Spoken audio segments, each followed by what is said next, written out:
कैसे मांगा, भगवान का वामन अवतार कैसे हुआ।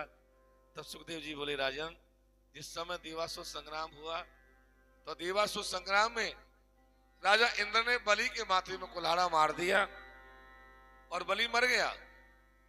जब बलि मर गया तो मरे हुए बलि को शुक्राचार्य जी महाराज ने जीवित कर दिया। ये विद्या केवल शुक्राचार्य जी जानते थे, दुनिया में और कोई नहीं जानता था। देवताओं के गुरु शुक्राचार्य। बलि को जीवित कर दिया। बोले बलि मांग क्या चाहिए? तो बलि ने कहा गुरुजी मुझे स्वर्ग का राज चाहिए। अच्छा, बोले हाँ। तो गुरुजी ने कहा कि एक काम कर, मैं एक रथ दे रहा हूं तुझे, रथ, उसमें बैठ करके मेरा तेज लेकर के स्वर्ग में चला जा। सारे देवता भाग जाएंगे, किसी की हिम्मत नहीं जो मेरे सामने आ जाए।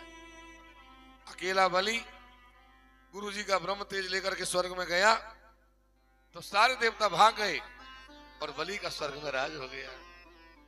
जब बलि का स्वर्ग में राज हो गया, गुरुजी ने कहा बलि अब तुमको हर साल यज्ञ करना पड़ेगा, जब 100 यज्ञ पूरे हो जाएंगे तब तुम्हारा इंद्रासन पक्का हो जाएगा, शतक क्रतु बन जाओगे तुम।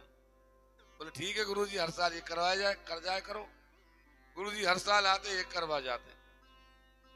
99 यज्ञ पूरे हो गए। 100वें यज्ञ का जब समय आया तो देवताओं की हालत खराब हो रही है। और देवताओं की तो हो रही है जो हो रही है, लेकिन देवताओं से ज्यादा देवताओं की माँ अदिति की हालत खराब हो रही है। क्योंकि माँ तो माँ ही होती है। संतान यदि दुखी होती है तो माँ बाप की आत्मा भी परेशान रहती है। और पिता से ज्यादा परेशान माँ रहती है। माँ तो माँ ही होती है। माँ के जैसा दुनिया में कोई नहीं होता। माँ का कर्ज देखो, कर्ज भी कई तरह के होते हैं। एक कर्ज होता है माँ का, तो माँ का कर्ज कब चुकाया जाता है? जब हम माता पिता की सेवा करें और बेटी का कन्यादान करें, विधि विधान से बेटी को विदा करें, तब कुछ % माता का कर्ज चुकता है। पिता का कर्ज कब चुकता है? पिता का कर्ज भी कभी नहीं चुकता, लेकिन पिता का थोड़ा बहुत कर्ज जब चुकता है जब हम पुत्र संतान पैदा करें। गुरु का कर्ज कब चुकता है? गुरु का भी कर्ज होता है। गुरु का कर्ज कब चुकता होता है?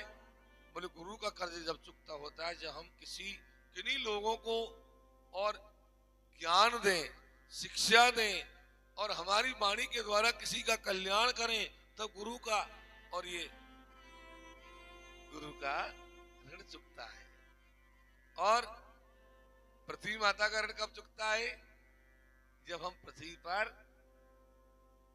और पृथ्वी का थोड़ा बहुत दान करें और सुबह उठते ही पृथ्वी माता को प्रणाम करें, पृथ्वी माता प्रसन्न होती है। तो माँ अदिति की हालत खराब। माँ ने अपने पति कश्यप जी से कहा प्राणनाथ मेरे पुत्रों का क्या होगा? मेरे ऐसा पुत्र होना चाहिए जो मेरे देवताओं का राज स्वर्ग में करवा दे। बोले हो जाएगा, तुझे व्रत करना पड़ेगा। बोले कौन सा व्रत? बोले पयो व्रत, 12 दिन का व्रत।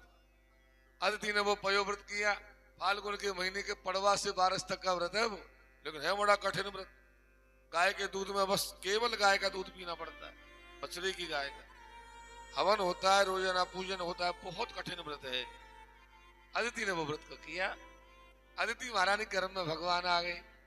तो जा दिन ते हरि गर्भ ही आए, जा दिन ते हरि गर्भ ही आए, सकल लोक सुख संपत्ति छाए, सकल लोक सुख संपत्ति छाए, सकल लोक सुख संपत्ति छाए, सकल लोक सुख संपत्ति छाए। अब तो भगवान के जन्म का जब समय आने लगा तो सब आनंद होने लगा।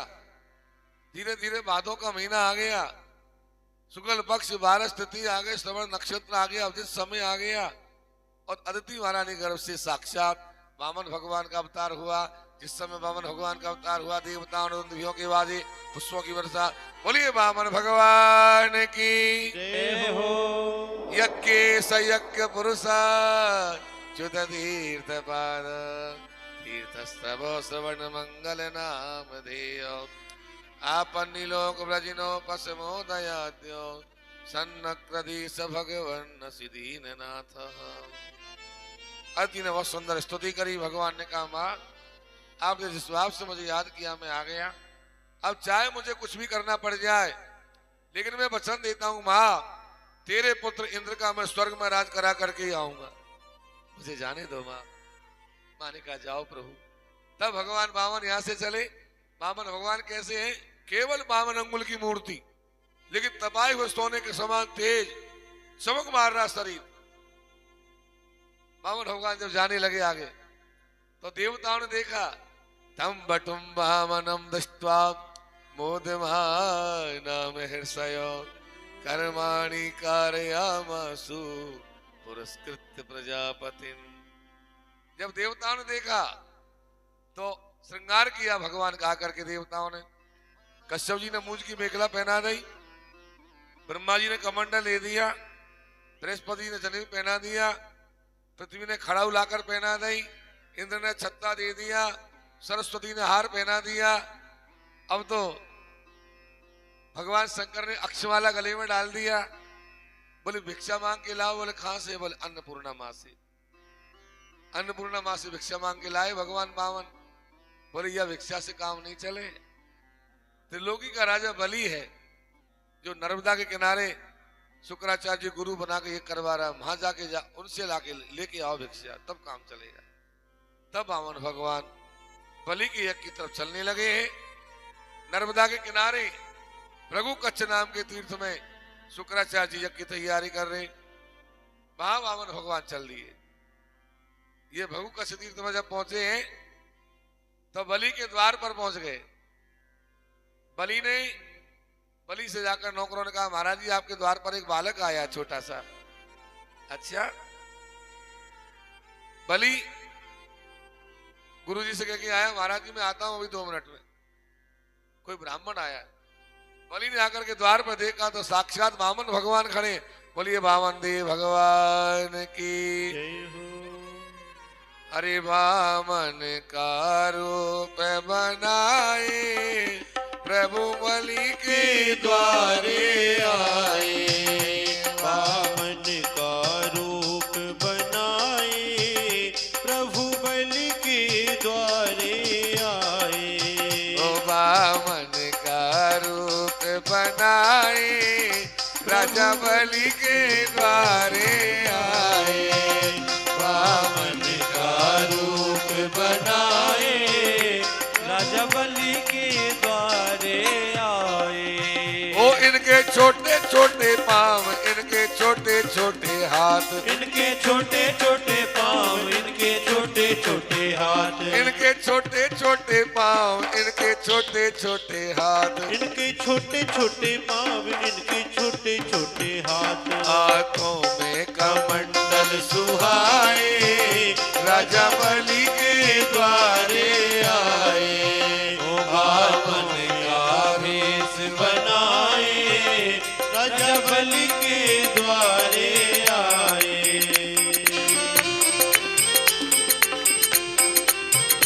हरि बोल।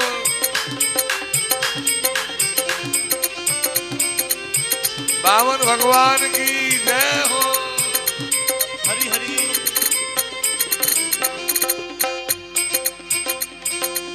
वामन को भेष बनाए के चलो देखो राजा बलि के द्वार। बना के चलो है देखो राजा बलि के द्वार। राजा बलि के, राजा बलि के, राजा बलि के, राजा बलि के, राजा बलि के, राजा बलि के, राजा बलि के, राजा बलि के। वामन को भेष बनाए के चलो है तो राजा बलि के द्वार। वामन को भेष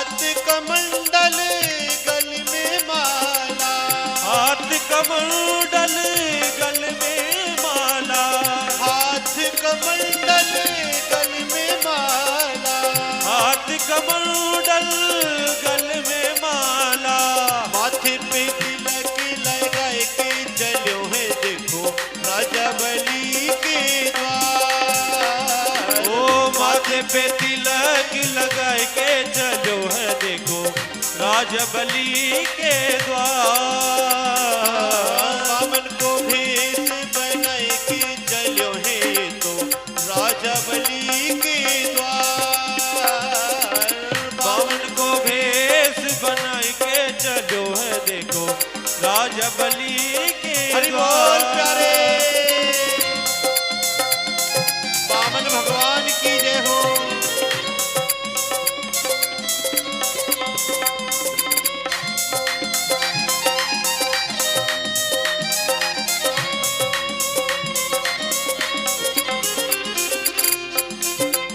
बामन भगवान की जो पूजा करना चाहते हैं एक एक आके करते रहें।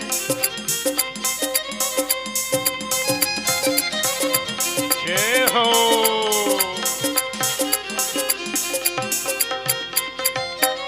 पैर खड़ाऊ कमर काछनी, पैर खड़ाऊ कमर काछनी, पैर खड़ाऊ कमर काछनी, पैर खड़ाऊ कमर काछनी, आसन बगल में दबाए के चलो है तो राजा बलि के द्वार। आसन बगल में दबाए के चलो है देखो राजा बलि के बामन द्वार। को भेष बनाए के चलो है तो राजा बलि के द्वार। बामन को भेष बनाए के चलो है देखो राजा बलि के हरि द्वार। बोल।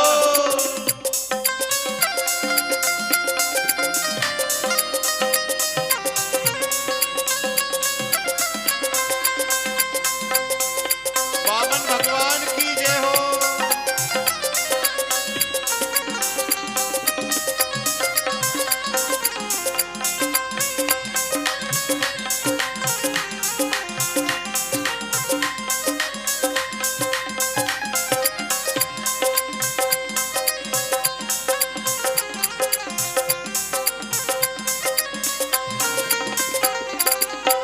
बलि से जाए दान हरि मांगा, बलि से जाए दान हरि मांगा, बलि से जाए दान हरि मांगा। बलि से जाए दान हरि मांगा। रूप विराट दिखाई के चलो है तो राजा बलि के द्वार। रूप विराट दिखाई के चलो है तो राजा बलि के द्वार। बामन को भेष बनाए के चलो है तो राजा बलि के द्वार। बामन को भेष बनाए के चलो है देखो राजा बलि के द्वार। काली की सेवा करते हैं राधे राधे।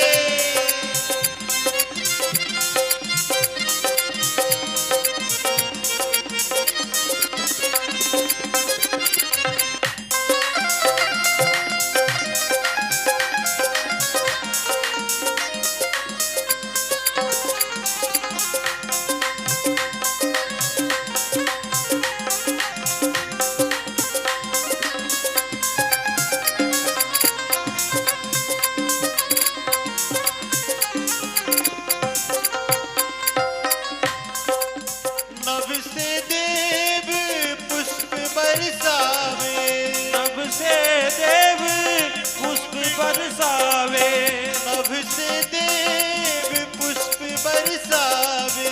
नभ से देव पुष्प बरसावे।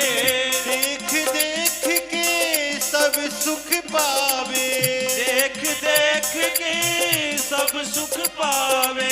देख देख के सब सुख पावे। देख देख के सब सुख पावे। छलिया को रूप बनाए के चलो है तो राजा बलि के द्वार।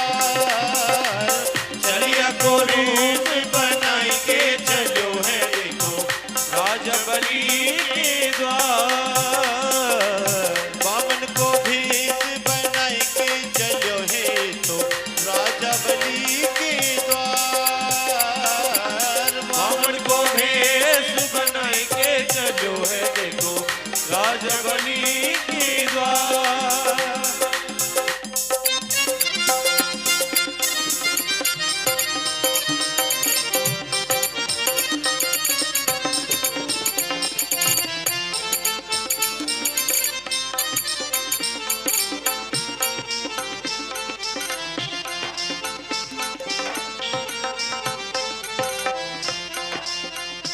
तेरे द्वार खड़ा भगवान भगत भर दे रे झोली, भगत भर दे रे झोली, भगत भर दे रे झोली, हाँ भगत भर दे रे झोली।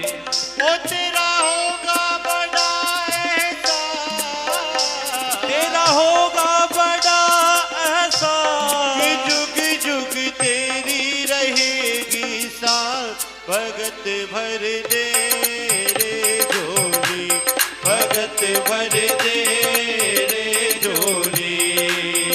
तेरे द्वार खड़ा भगवान भगत भर दे रे झोली, भगत भर दे रे झोली।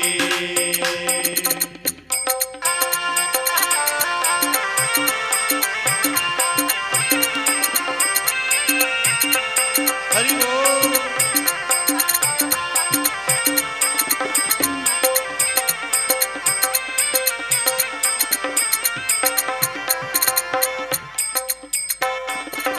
डोल उठी है सारी धरती देख ले, डोला जगत है सारा, डोल उठी है सारी धरती देख ले, डोला गगन है सारा।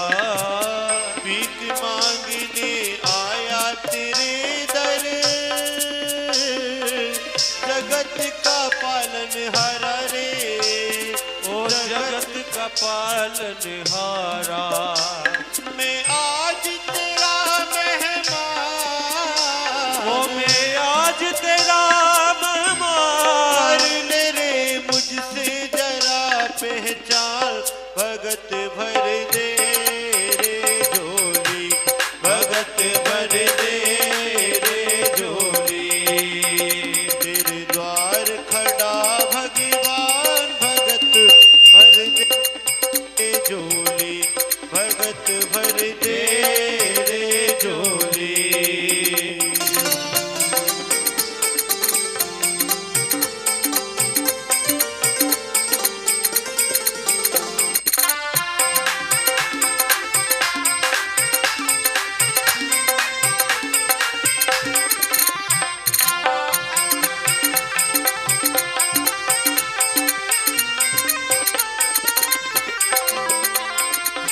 आज लुटा दे तू सर्वस अपना, मान ले कहना मेरा, आज लुटा दे सर्वस अपना, मान ले कहना मेरा। मिट जाएगा पल में तेरा, जन्म मरण का फिरा रे, जन्म जन्म का फेरा। तू छोड़ सकल अभिमान, ओ तू छोड़ सकल अभिमान, छोड़ सकल अभिमान, ओ तू छोड़ सकल अभिमान। अमर कर ले रे तू अपना दान, भगत भर दे रे झोली, भगत भर दे रे झोली।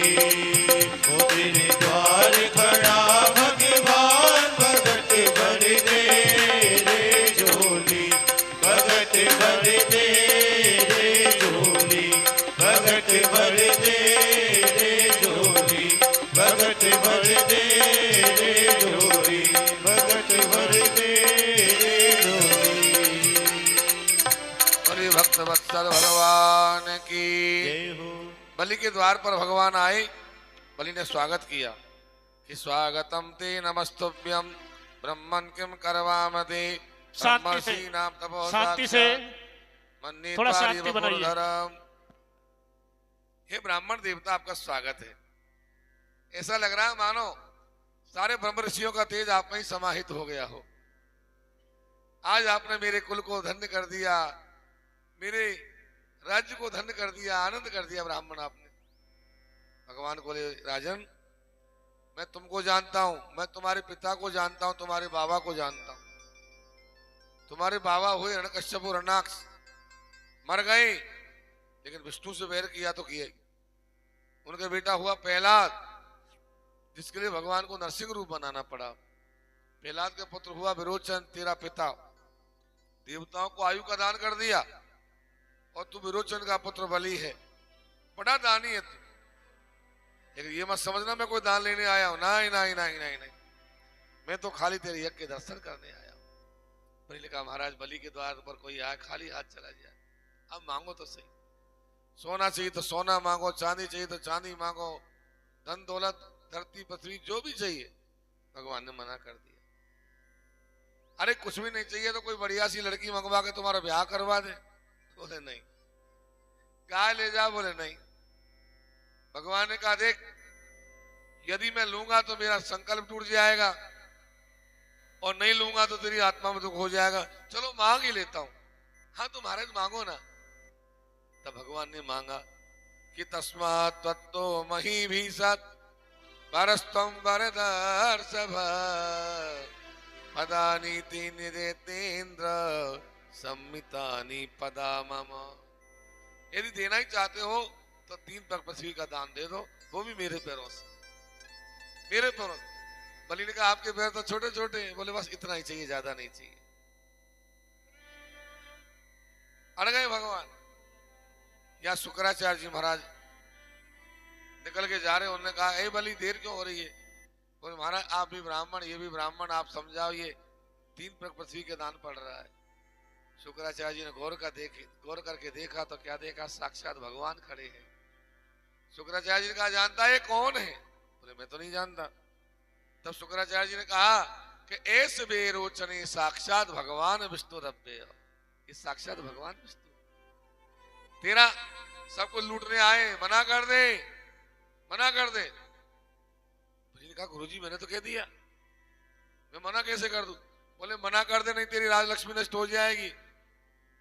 बलि ने कहा गुरुजी होती है तो हो जाने दो, मैंने जब कह दिया भगवान विष्णु मेरे द्वार पर आई गए तो मैं तो दूंगा, राजी से दूंगा तो दूंगा, नहीं कह राजी देना पड़ेगा।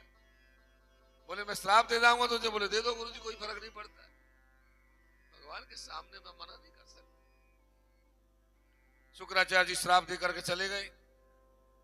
अब तो बलि ने अपनी रानी विंध्यावली को बुलाया, जल की झारी लेकर के आई, लेकिन जल की झारी में से पानी नहीं निकले, क्योंकि रामझारी की ठूठी में तो शुक्राचार्य जी ने आंख लगा दी। भगवान ने सोचा दान करने वाला कौन, और इसके बाप का क्या जा रहा है, ये काई को अड़ंगा लगा रहा है। तो भगवान ने जो मूंज की मेखला पहन रखी, वो डाब को जोर से उस नली में डाला, शुक्राचार्य जी की आंख फूट गई। बोले नली साफ हो गई भैया, अब आराम से पानी निकाल। शुक्राचार्य जी की आंख जब फूट गई, मानो भगवान ने ये कहा कि धर्म के काम में कभी आड़ा नहीं आना चाहिए। कोई कर रहा है तो करने दो, तुम क्यों आड़े आ रहे हो भैया? कोई भी धर्म का काम कर रहा है, यदि आड़े आओगे तो उसका पाप आपको लगेगा। आप मना करोगे कोई चीज की। कोई कह रहा है भाई मैं तो ब्राह्मणों को और कुछ कपड़े देना चाहता हूं। अरे कहाँ में कपड़े देने से, रहने दे, कोई जरूरत नहीं कपड़े वपड़े की। उसका पूरा पाप आपने ले लिया अपने माथे, वो तो दे रहा था बेचारा, आपको क्या जरूरत थी भाई मना करने की? कोई धर्म कर रहा है बेचारा, पैसा उसका लग रहा है, तुम मना क्यों करते हो? ऐसा पाप कभी मत कमाओ। कर रहा करने तो अपन से नहीं मन रहा, कोई बात नहीं, हाथ जोड़ दो, लेकिन दूसरे को रुकावट तो मत करो भाई। तो वही मानो भगवान ये बता रहे कि भाई कोई शुक्राचार्य जी बनेगा बीच में आकर के तो उसकी आंख फूट जाएगी, उसका भला नहीं होगा। शुक्राचार्य जी महाराज आंख फुड़ा करके चले गए। उसके बाद फिर भगवान ने कहा क्या बलि ला पानी ला। तब बलि ने जल निकाल करके भगवान के हाथ में संकल्प करके रानी का हाथ लगा के दिया। बोले नापो, बोले नापो। जो नापने को कहा संकल्प नहीं आया तब तक तो भगवान छोटे बने रहे, और जैसे ही संकल्प हाथ में आया भगवान बामन से बन गए त्रिविक्रम। बोलिए त्रिविक्रम भगवान की जय हो। और ऐसा रूप बना लिया तो एक पैर में 7 लोग ऊपर के नाप लिए और एक पैर में 7 लोग नीचे के नाप लिए। 14 लोग के वन मंडल को भगवान ने 2 पैरों में नाप लिया। ऊपर का क्षण जब ब्रह्मांड के लगा, ब्रह्मांड फट गया, ब्रह्मा जी ने कमंडल में और भगवान के क्षण को धोया, जिससे गंगा महारानी प्रकट हो गई। बोली गंगा महारानी की जय हो। अब भगवान ने कहा कि बलि अब बता तीसरा पैर कहाँ रखूं, तीसरे पैर को जगह बता। बलि ने कहा महाराज जी अभी आपको कहीं जगह नहीं मिल रही है, तो पदम तृतीयम कुरुशिस्ति में निजम, आप तीसरा पैर मेरे माथे पे धर दो। भगवान बोले तेरा माथा त्रिलोकी से बाहर है क्या, तू त्रिलोकी में नहीं है क्या, संकल्प करके विकल्प कर रहा है, मैं तुझे नरक में भेजूंगा। बलि को बांधने की तैयारी कर लिया, नरक में भेजने की तैयारी कर लिया। जब ये तैयारी हो रही थी भगवान तो परीक्षा ले रहे, बलि को नरक में कैसे भेज सकते हैं भगवान, अपने भक्त को कैसे भेज सकते हैं। तब प्रहलाद जी महाराज आए। प्रहलाद जी ने कहा प्रभु आप ये क्या कर रहे हो, मेरे पुत्र को नरक में भेज रहे हो। भगवान ने कहा प्रहलाद तू क्या सोचता है, मैं तेरे पोते को नरक में भेजूंगा, क्यों भेजूंगा, अरे तेरा पोता जो चाहे वो मांग ले, मैं सब कुछ देने को तैयार हूं तेरे पोते को, मांग तो सही। तब बलि ने कहा प्रभु मुझे कुछ नहीं चाहिए, आपकी कृपा चाहिए। भगवान ने कहा बलि स्वर्ग का राज तो मैंने इंद्र को दे दिया, अब मेरा नीचे का सुतल लोक मैं तुझे देता हूँ। बलि ने कहा लेकिन आपके दर्शन कैसे हो, मैं तो ये चाहता हूँ आपके दर्शन हो। भगवान ने कहा नित्यम दृष्टासी माम तत्र गदा पाणिम अवस्थित, मैं तेरे दरवाजे पर गदा लेकर के पहरा देने का काम करूंगा और मैं तुझे सुबह सुबह दर्शन दे दिया करूंगा। बोलिए भक्त वत्सल भगवान की जय हो। और भगवान बलि के द्वार पर जाकर गदा लेकर के पहरा देने लगे, पहरेदार बने। बहुत दिन हो गए पहरेदार बने हुए। एक बार राखी का त्योहार आया, लक्ष्मी जी राखी लेकर के गई और लक्ष्मी जी ने जाकर के बलि के हाथ में राखी बांधी। बलि ने कहा मांग बहन का चाहिए। बोले भैया और तो सब मौज है, सब कुछ राम जी को दिया आनंद है, केवल चौकीदार नहीं है, सामने जो चौकीदार ये दे दो मुकुट। अच्छा सब कुछ खोलने के बाद तो चौकीदार को मैंने पाया है, तू उसको लेने आ गई। बोले भैया मेरा भी लोग सूना पड़ा है। तब बलि ने कहा कि वर्ष के 12 महीने में 8 महीने ये रहेगा वैकुंठ में और 4 महीने के लिए इसको सतलोक में आना ही पड़ेगा। आषाढ़ सुदी 11 से लेकर के कार्तिक सुदी 11 तक आज भी भगवान बलि के सुतलोक में पहरा देते हैं। तो भगवान की अनुपस्थिति में सारे काम बंद हो जाते हैं, मांगलिक काम, फिर बैंड बज जाते हैं।